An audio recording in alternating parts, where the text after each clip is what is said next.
Hello everyone, I'm Cindy from Rexel and thank you for watching this short video about your carbon dioxide monitor. In this video we will cover some key questions and we'll tell you a little bit more about the product. So let's get started. Often people can confuse carbon dioxide with carbon monoxide. Now carbon monoxide is the silent killer. However, carbon dioxide is different. Carbon dioxide naturally exists in the air. When we exhale, we also breathe out carbon dioxide. So this means that when your classroom is in use, the level of carbon dioxide can increase simply by people breathing out. A carbon dioxide monitor can detect the level of carbon dioxide in the room. Now this is important as by monitoring the carbon dioxide in the air, it gives those who are in the room an indication of when they need to take action to improve ventilation. Good ventilation is important for managing the transmission of airborne illnesses like COVID-19 or flu, so a focus on improving general airflow, preferably through fresh air or effective mechanical systems, can help create a safer environment for staff and students. So now you know what it is and why it's so important, let's show you how to use your carbon dioxide monitor. This monitor is simple to use. All you need to do is take it out of the box. Note that some models may vary. This one, as you can see, has a power adapter and includes a helpful user manual. Attach the lead to the plug and plug into the monitor here. And you just switch on here and press for about 2 seconds. It needs another 10 seconds to warm up. The display will show the CO2 reading on parts per million, also the room temperature and humidity. We recommend that before use, you set the monitor up in a well-ventilated room and leave on for 5 minutes. Then quickly press the power button 3 times. The CO2 reading will start to flash, then stabilize after 10 seconds. You are now set up and ready to go.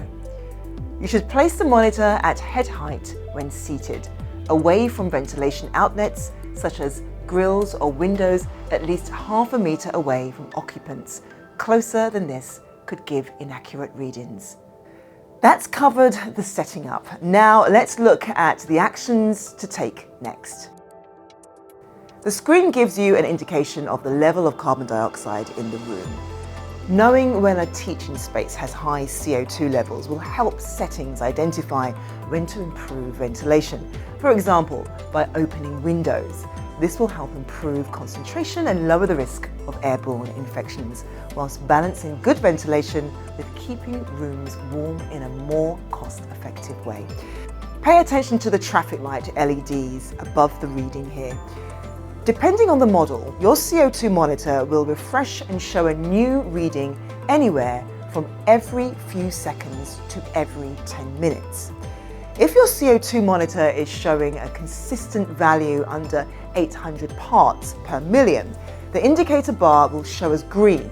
No action is required here, as the room is well ventilated and you can consider partly or completely closing windows to help maintain a comfortable temperature and to conserve energy. A consistent value of 800 to 1,500 parts per million, the indicator bar will show amber. This is an early indicator to increase ventilation. Consider opening windows or doors, higher level openings first, and then, if necessary, also lower level openings. Should CO2 levels go over 1,500 ppm, red light for a sustained period, this is an indicator of poor ventilation. Windows and doors should be opened to return readings to lower levels. You should take action to improve ventilation where CO2 readings are consistently higher than 1,500 ppm, but there's no need to stop using the room. Don't worry, CO2 levels will gradually decrease as fresh air is introduced into the room. Continue to monitor CO2 levels and use them to make changes to ventilation flexibly. Comprehensive advice on how to improve ventilation in your setting is available from UKHSA, HSE and CIBSE. The UK Health Security Agency's guidance on using ventilation to reduce the spread of respiratory infections, including COVID-19. The Health and Safety Executive's HSE guidance on ventilation in the workplace. The Chartered Institution of Building Services Engineers CIBSE COVID-19 ventilation guidance. If you have any questions about how to use your monitor, including making a return or to chat to an advisor, please do visit our webpage where you will be able to find the customer care details you need. The Department for Education has produced a how-to guide for using your CO2 monitors. A link to this can be found in the DfE's email to settings on the 24th of November 2022, in your Rexel delivery notifications email and on the rexel.co.uk website.